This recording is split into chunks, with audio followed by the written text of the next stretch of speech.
Hello everyone, a very warm and pleasant Sunday morning to all our viewers. और मैं स्वागत करता हूं आप सभी का हमारे चैनल लर्निंग पर। और मैं आशा करता हूं कि आप सभी घर पर स्वस्थ होंगे और मस्त होंगे और गवर्नमेंट द्वारा बनाए गए सभी कोविड प्रोटोकॉल्स का आप सभी पालन कर रहे होंगे। सो व्यूअर्स, अगर आपको हमारा कंटेंट पसंद आता है तो आप ज़्यादा से ज़्यादा हमारे कंटेंट को लाइक और शेयर करें और हमारे इस पेज को सब्सक्राइब करना ना भूलें।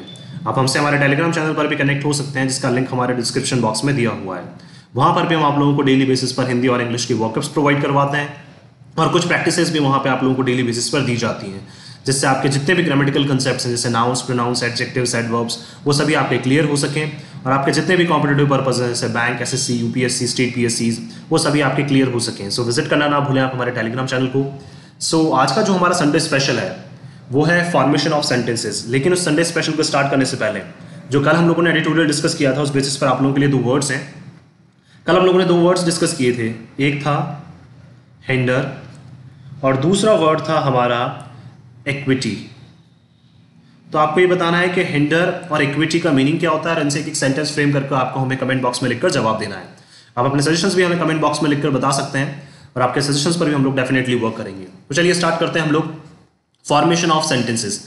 देखिए, कोई भी एक जो सेंटेंस होता है जनरली ग्रामर में अगर हम लोग बात करें तो ये जो हम लोग आज जो फॉर्मेशन ऑफ सेंटेंसेस देख रहे हैं, ये उनके लिए हैं जिनको बिल्कुल इंग्लिश में बहुत ज़्यादा दिक्कत आती है, जो छोटे छोटे सेंटेंसेस फ्रेम नहीं कर पाते हैं, जिनके लिए क्या है इवन छोटे छोटे सेंटेंसेस फ्रेम करने में काफ़ी जिनको दिक्कत आती है, प्रॉब्लम आती है, मुश्किलें आती है काफ़ी ज़्यादा। तो उनके लिए क्या है, आज का ये वीडियो जो है उनके लिए काफ़ी अच्छा है। तो वीडियो को आप अंत तक देखते रहिए। देखिए, स्टार्ट करते हैं हम लोग। कोई भी एक जो सेंटेंस होता है उसमें जनरली तीन चीज़ें होती है। एक होता है सब्जेक्ट, एक होता है वर्ब, एक होता है ऑब्जेक्ट। क्या? सब्जेक्ट, वर्ब और ऑब्जेक्ट। सब्जेक्ट क्या होता है? किसी भी काम को करने वाला, जिसको हम डूअर बोलते हैं, कोई भी जो काम करता है। ऑब्जेक्ट क्या हो जाएगा? जो उस काम को रिसीव करता है, जिसको हम रिसीवर बोलते हैं। जैसे अगर अभी मैं अपनी बात करूं तो मेरा काम क्या है? आप लोगों को पढ़ाने का। तो उस काम को कर कौन रहा है? मैं। तो सब्जेक्ट कौन हो जाएगा? मैं। और अब उसको रिसीव कौन कर रहा है? आप लोग। तो उसको रिसीवर कौन हो जाएगा? उसका आप लोग हो जाएंगे। तो ऑब्जेक्ट कौन हो जाएगा? रिसीवर।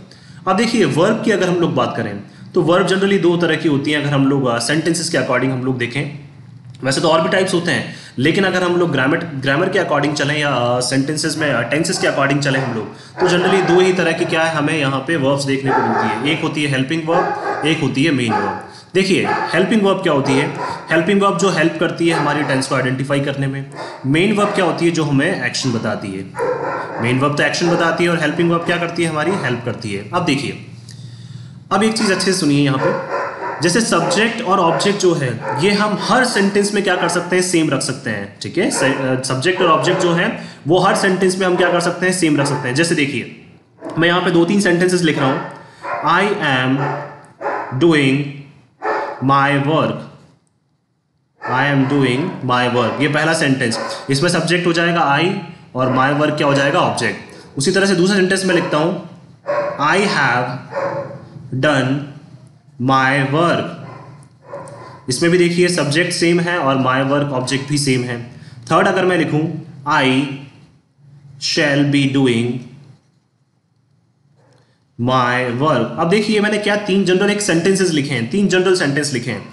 इसमें भी क्या है? सब्जेक्ट और माई वर्क क्या है? सेम है। दैट मीन्स क्या है? सब्जेक्ट और ऑब्जेक्ट को तो हम हर सेंटेंस में सेम रख सकते हैं, बस क्या क्या चेंज हो जाता जा रहा है? हेल्पिंग वर्ब और main verb, helping verb, main verb, helping verb, ये हेल्पिंग वर्ब है ये भी, और ये मेन वर्ब। अगर हमें हर सेंटेंस में अगर ये पता चल जाए कि क्या हेल्पिंग वर्ब आने वाली है, क्या मेन वर्ब आने वाली है, तो हम क्या कर सकते हैं? किसी भी सेंटेंस को इजीली फॉर्म कर सकते हैं। लेकिन उसके लिए हमें क्या पता होना चाहिए? हेल्पिंग वर्ब और मेन वर्ब पता होनी चाहिए। क्योंकि सब्जेक्ट ऑब्जेक्ट को तो हम हर सेंटेंस में सेम रख लेंगे, लेकिन हेल्पिंग वर्ब, मेन वर्ब जो है वो हर सेंटेंस के अकॉर्डिंग वेरी करती जाती है, चेंज होती रहती है। तो आज हम लोग देखेंगे कि एक सेंटेंस को फॉर्म करने के लिए कैसे कैसे जो कौन से टेंसेस में क्या हेल्पिंग वर्ब आती है, क्या मेन वर्ब आती है। अगर आप लोगों को ये हेल्पिंग वर्ब, मेन वर्ब याद हो गई तो आप किसी भी तरह का सेंटेंस जो है वो फॉर्म कर सकते हैं। चलिए स्टार्ट करते हैं हम लोग। देखिए, अब जनरली हमें तीन चीजें याद रखनी है बस। उन तीन चीजों से क्या है, हम बहुत इजीली क्या कर सकते हैं, हर जो टेंस है, जितने भी जैसे तीन टेंसेस है हमारे, कौन कौन से हैं? तीन टेंसेस, प्रेजेंट, पास्ट और फ्यूचर। और अगर हम लोग बात करें प्रेजेंट, पास्ट, फ्यूचर में, तो इनके कितने हैं? चार पार्ट्स हैं। वो चार पार्ट्स कौन से हैं? ये भी सभी को पता होगा। पहला है इंडेफिनेट, दूसरा कंटिन्यूअस, तीसरा परफेक्ट और चौथा होता है हमारा परफेक्ट कंटिन्यूअस। अब देखिए बहुत इजीली हम क्या कर लेंगे, इनको याद कर लेंगे अभी, बहुत इजीली ये क्या हो जाएगा, हमें याद हो जाएगा। बस 3-4 चीजें जो है हमें वो ध्यान में रखनी है। क्या यहाँ पे हमें एक तो ध्यान रखना है, आप यहाँ लिख दीजिए डू, सिंपली क्या लिख दीजिए डू। अब एक बात बताइए, जिससे हम लोगों ने बहुत बार सुना है, डी से स्टार्ट होने वाली हेल्पिंग वर्ब्स कौन कौन सी है? अगर हम टेंसेस में अगर बात करें तो अगर मैं बात करूं डू, डज और डिड, देखिए डी से स्टार्ट होने वाली तीनों हैं, डू, डज और डिड, ये डी से स्टार्ट होने वाली है। उसी तरह से सेकंड में बी है, इस बी में हम लोग लिखेंगे इज, एम, आर, वॉज, वर। ये किस में लिखनी है हमें? बी में। ये 3 चीजें याद रखनी है आपको, डू, बी और एक और लिखनी है यहाँ पे हैव। हैव में जो एच से स्टार्ट होने वाली हेल्पिंग वर्ब्स हैं वो लिखनी है, वो कौन सी है? हैज, हैव और हैड। बस अब ये तीनों चीजें हमें याद रखनी है, डू, बी और हैव। इससे क्या है, सारे जो आपके टेंसेस हैं वो सारी इनकी हेल्पिंग वर्ब्स इजीली फॉर्म हो जाएंगी। कैसे? देखिए हेल्पिंग वर्ब भी और इवन मेन वर्ब भी, जिससे आप क्या है सेंटेंसेस को इजीली फ्रेम कर सकते हैं। डू में क्या है, डी से स्टार्ट होने वाली तीनों, डू, डज, डिड, ठीक है। एच में अगर हैव में बात करें तो एच से स्टार्ट होने वाली हैज, हैव, हैड। और बी में क्या है जो बाकी बची हुई है, इज, एम, आर, वॉज, वर। यहाँ पे विल शेल को हम लोग इंक्लूड नहीं करते हैं क्योंकि विल शेल मॉडल्स में भी इंक्लूड होता है, इसलिए। अब देखिए हमें क्या करना है, जहां पे जो 3 पार्ट है, जैसे ये 3 है, ये भी 3 है और ये कितने हैं? 5 है। तो 3 में हमें कॉम्बिनेशन बनाना है 2 और 1 का। किसमें? 3 में तो कॉम्बिनेशन बनाना है हमें 2 और 1 का। और जो ये 5 है इसमें कॉम्बिनेशन बनाना है हमें 3 और 2 का। जहां 5 है वहां कॉम्बिनेशन बना लेंगे 3 और 2 का, और जहां पे 3 है वहां 2 और 1 का कॉम्बिनेशन बना लेंगे। तो 2 और 1 का क्या हो जाएगा? डू, डज और डिड अकेला हो जाएगा। उसी तरह से इज, एम, आर एक साथ हो जाएंगे और वॉज, वर अकेला हो जाएगा। हैज, हैव एक साथ हो जाएंगे और हैड अकेला हो जाएगा। अब देखिए कैसे, पहले डू, डज को उठाइए और यहाँ पे रख दीजिए फर्स्ट बॉक्स में। मैंने क्या किया, डू, डज को उठा के रख दिया यहाँ पे। अब बचा हुआ क्या यहाँ पे? डिड। डिड को इधर सेकंड बॉक्स में रख दीजिए। उसी तरह से अब 5 वाले में 3 का बनाना है हमें, तो इज, एम, आर को उठाइए, इज, एम, आर को उठाइए और बचा क्या यहाँ पे? वॉज, वर, इसको इधर रख दीजिए। जो जिसके सामने जो बॉक्सेस है उसमें रखते जाइए स्टार्टिंग में, फ्यूचर को खाली छोड़ दीजिए कुछ देर के लिए। उसी तरह से हैज, हैव को उठाइए, हैज, हैव को उठा लिया, बचा क्या यहाँ पे? हैड। अब देखिए प्रेजेंट के तो क्या है, हमने तीनों इंडेफिनिट में आ गया, पास्ट का इंडेफिनिट में आ गया, हेल्पिंग वर्ब देख ली। प्रेजेंट के कंटिन्यूअस में आ गई, पास्ट कंटिन्यूअस में आ गई, प्रेजेंट परफेक्ट में आ गई, पास्ट परफेक्ट में आ गई। बचा क्या अब हमारा? फ्यूचर बचा। फ्यूचर में ध्यान रखिए ओनली विल शेल लिख दीजिए, बस चारों में पहले क्या लिख दीजिए? विल शेल लिख दीजिए, जिससे क्या होगा हमें इजीली याद रह जाएगा। ये चारों में क्या लिख दीजिए? पहले विल शेल लिख दीजिए। अब देखिए इसमें थोड़ा थोड़ा चेंज तो होगा क्योंकि एक ही जैसी हेल्पिंग वर्ब नहीं हो सकती है किसी में, ठीक है। तो पहले को तो क्या हम लोग एज इट इज छोड़ देते हैं। अब देखिए यहां पे इज, एम, आर, वॉज, वर, ये किस फॉर्म का पार्ट है? बी फॉर्म का। तो इसके आगे बी लगा दीजिए, क्यों? क्योंकि ये भी तो इसी सीक्वेंस में चल रहा है, सेम ये भी तो इसी सीक्वेंस में चल रहा है। तो क्या लगा दिया मैंने? विल शेल के आगे बी, क्यों? क्योंकि इज, एम, आर, वॉज, वर किसका पार्ट है? बी फॉर्म का। उसी तरह से हैज, हैव और हैड, ये किस फॉर्म का पार्ट है? हैव फॉर्म का। तो विल शेल के आगे लगा दो हैव। तो देखिए ये हमारी जैसे विल शेल अलग हो गया, विल शेल बी अलग हो गया, विल शेल हैव अलग हो गया। अब बचा क्या यहाँ पे हमारा? फोर्थ वाले सबके बचे हुए हैं। इसमें भी तो चेंज होना जरूरी है, इसमें भी चेंज होके रहेगा। अब देखिए बस एक काम करना है हमें, परफेक्ट कंटिन्यूअस बनाने के लिए जितने भी परफेक्ट हैं, चाहे वो प्रेजेंट का परफेक्ट हो, चाहे पास्ट का हो, चाहे फ्यूचर का हो, उनके साथ क्या लगा देना है? हमें बीन लगा देना है। ओनली क्या लगा देना है? बीन लगा देना है। तो हैज, हैव ये तो परफेक्ट का हो गया, और एडिशनल इसमें क्या लगा दें हम लोग? बीन। वैसे ही यहाँ पे पास्ट परफेक्ट में क्या है? हैड, और एडिशनल क्या लगा देना है हमें? बीन। अब देखिए यहाँ पे क्या हो जाएगा? विल शेल और हैव भी तो है, तो हैव लगा दिया और उसके बाद एडिशनल क्या लगा देना है हमें? बीन लगा देना। ये क्या है? हमारे सभी टेंसेस की है हमारी हेल्पिंग वर्ब्स हो गई। कैसे? देखिए डू, डज में, डू में क्या किया हमने? 2 और 1 का उठाया, ठीक है, 2 को उठाया पहले, फिर 1 को, मतलब 3 वाले में तो 2 और 1 का कॉम्बिनेशन बनाया, और 5 वाले में 3 और 2 का कॉम्बिनेशन बनाया। फिर फ्यूचर को कुछ देर के लिए हमने खाली छोड़ दिया था और फ्यूचर में विल शेल एक साथ लिख दिया। फिर क्या कर दिया? हमें पता है कि पहले को तो हमने एज इट इज रख दिया विल शेल, दूसरे में हमें पता है is, am, are, was, were be form का पार्ट है, और बी फॉर्म इधर भी आ रही है, तो इधर एडिशनल हमने बी लगा दिया। हैज, हैव, हैड जो है वो हैव फॉर्म का पार्ट है, तो विल शेल के आगे हैव लगा दिया। और परफेक्ट से परफेक्ट कंटिन्यूअस बनाने के लिए हमने क्या कर दिया? हैव भी लगा दिया। ये तो हो गई हमारी हेल्पिंग वर्ब्स। ये सारी क्या हो गई? हमारी हेल्पिंग वर्ब्स। हर टेंस की क्या हो गई? ये हेल्पिंग वर्ब। अब बात करते हैं हम लोग मेन वर्ब की। अब देखिए इंडेफिनिट आ रहा है फर्स्ट पोजीशन पे, कंटिन्यूअस आ रहा है सेकंड पे, परफेक्ट कंटिन्यूअस आ रहा है थर्ड पे, और परफेक्ट आ रहा है थर्ड पे, और परफेक्ट कंटिन्यूअस आ रहा है फोर्थ पे। जो फर्स्ट वाले हैं उनमें सब में V1 लगा दीजिए, did plus V1, will shell plus V1। जो फर्स्ट वाले हैं, जितने भी फर्स्ट वाले हैं, ठीक है, इंडेफिनिट फर्स्ट पे, कंटिन्यूअस सेकंड, परफेक्ट थर्ड और परफेक्ट कंटिन्यूअस फोर्थ। तो जो फर्स्ट नंबर पे आ रहे हैं उन सब में V1 लगा दीजिए, तो do does plus V1, did plus V1, will shell plus V1। जो थर्ड वाले हैं उसमें V3 लगा दीजिए क्योंकि थर्ड पोजीशन पे है ये, तो V3 हो जाएगा। इसमें भी क्या हो जाएगा, V3 हो जाएगा, और यहाँ पे भी क्या हो जाएगा, V3 हो जाएगा। Will shall have plus V3। अब देखिए फर्स्ट भी हो गया, थर्ड भी हो गया, बचा कौन सा, कंटिन्यूअस। अब इनमें एक वर्ड कॉमन आ रहा है, कंटिन्यूअस, दोनों में। जहां पे भी आप लोग कंटिन्यूअस वर्ड सुन लें तो उसमें ध्यान रखिए हमेशा V1 के साथ ING लगता ही लगता है।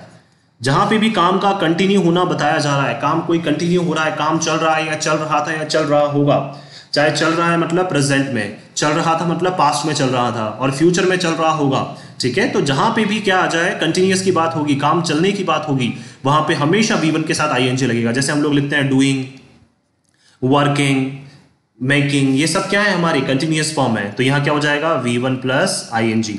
अब देखिए कंटिन्यूअस में यहाँ पे कंटिन्यूअस भी यहाँ आ रहा है और यहाँ पे भी कंटिन्यूअस आ रहा है, तो इन सब में V1 प्लस ING लगेगा। यहाँ पे भी V1 प्लस ING, यहाँ पे भी V1 प्लस ING, यहाँ पे भी V1 प्लस ING, यहाँ पे भी V1 प्लस ING और यहाँ पे भी V1 प्लस ING।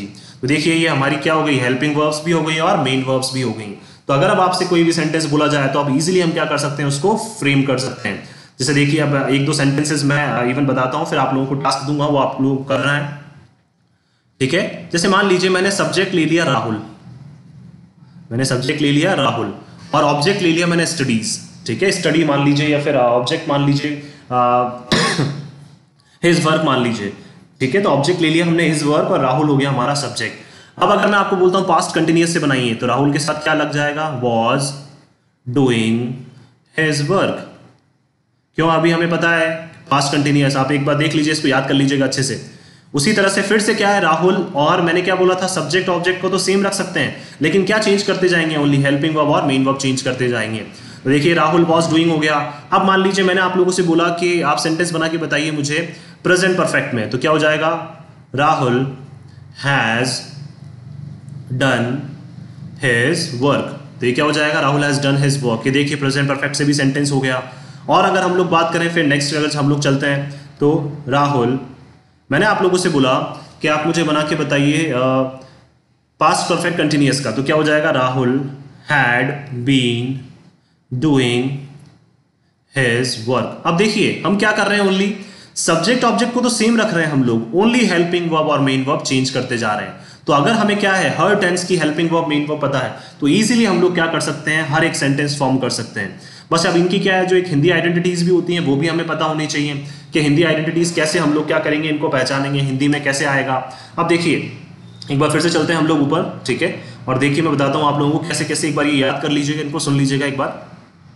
देखिए अगर हम लोग बात करें प्रेजेंट इंडेफिनिट की, ठीक है, तो यहाँ पे हम लोग हमेशा यूज करते हैं, जैसे हिंदी में अगर आइडेंटिटी की बात करें तो लास्ट में आता है ता है ती है। जैसे मैं काम करता हूँ तो आई डू आ जाएगा, आई डू माई वर्क आ जाएगा, ठीक है। उसी तरह से पास्ट में क्या आ जाएगा, था या ई का साउंड आता है, ई का साउंड आता है। विल शैल में क्या आ जाएगा, फ्यूचर में क्या आ जाएगा, ग गा गे का साउंड आ जाएगा। ये तो क्या चाहिए, एक बात की चीजें हैं, लेकिन क्या है हम एक जनरल सेंटेंस फॉर्म करने की बात कर रहे हैं। तो क्या है, और मान लीजिए जैसे अगर देखिए कैसे हम लोग इनको पहचान सकते हैं, कंटिन्यूअस अगर बात कर रहे हैं, अगर कोई काम चल रहा है तो प्रेजेंट कंटिन्यूअस, कोई काम चल रहा था तो पास्ट कंटिन्यूअस, कोई काम चल रहा होगा तो फ्यूचर कंटिन्यूअस। उसी तरह से परफेक्ट की अगर हम लोग बात करें तो परफेक्ट क्या होगा, कोई काम हो चुका है प्रेजेंट में तो प्रेजेंट परफेक्ट, पहले ही हो चुका था तो पास्ट परफेक्ट, और फ्यूचर में हो चुका होगा तो फ्यूचर परफेक्ट हो जाएगा। और परफेक्ट कंटिन्यूअस क्या है, परफेक्ट से और कंटिन्यूअस से मिलकर ही बना है। देखिए V1 प्लस ING भी यहाँ पे लगता है, और क्या है, और हैज हैव इसकी हेल्पिंग वर्ब यहाँ पे लगती है। देखिए बस बीन एक एडिशनल ऐड हो जाता है इनमें, हैड भी यहाँ पे है, विल शैल हैव भी यहाँ पर है, बस बीन एडिशनल ऐड हो रहा है। और मेन वर्ब उठाइए हमने कहाँ से, कंटिन्यूअस से बोल सकते हैं, या कंटिन्यूअस जहाँ पे भी आ जाएगा वहाँ मेन वर्ब की फर्स्ट फॉर्म में ING लगना क्या है, जायज़ है, मतलब वहाँ लगेगा ही लगेगा। तो एक बार क्या इसको आप याद कर लीजिए, कुछ टास्क है आप लोगों के लिए, वो आप बिल्कुल बना के बताइएगा यहाँ पे किस तरह से क्या सेंटेंसेस फॉर्म होंगे, कैसे होंगे। जैसे मान लीजिए आप लोगों के लिए जो टास्क है, पहला है आपको दो सेंटेंसेस फ्रेम करने हैं, आपको दो सेंटेंसेस बनाने हैं आपको प्रेजेंट परफेक्ट कंटिन्यूअस के, दो तो प्रेजेंट परफेक्ट कंटिन्यूअस के बनाने हैं, दो आपको बनाने हैं फ्यूचर इंडेफिनिट के, और दो आपको बनाने हैं, मतलब दो सेंटेंसेस के बनाने हैं, और दो सेंटेंसेस आपको बनाने हैं फ्यूचर परफेक्ट के। ये आपको दो सेंटेंसेस बनाने हैं और आपको ये सेंटेंसेस लिख के हमें कमेंट बॉक्स में लिखकर जवाब देना है। मैं आशा करता हूँ कि आपको ये वीडियो है आज का वो पसंद आया होगा। अगर आपको हमारा ये वीडियो पसंद आया तो आप ज़्यादा से ज़्यादा इस वीडियो को लाइक और शेयर करें और हमारे इस पेज को सब्सक्राइब करना ना भूलें। और इसी तरह से क्या है, हम और भी जो ग्रामर की जो वीडियोज़ हैं, ग्रामेटिकल जितने भी कंसेप्ट्स हैं, उनको धीरे धीरे क्या करेंगे हम लोग हमारे जो संडे स्पेशल में उनको डिस्कस करते रहेंगे। बस इसी तरह से आप अपना प्यार और स्नेह बनाए रखिए और इस वीडियो को ज़्यादा से ज़्यादा आप लोग शेयर करना ना भूलें। थैंक यू सो मच कि आपने इस वीडियो को अंत तक देखा। Thank you so much once again for your love and support.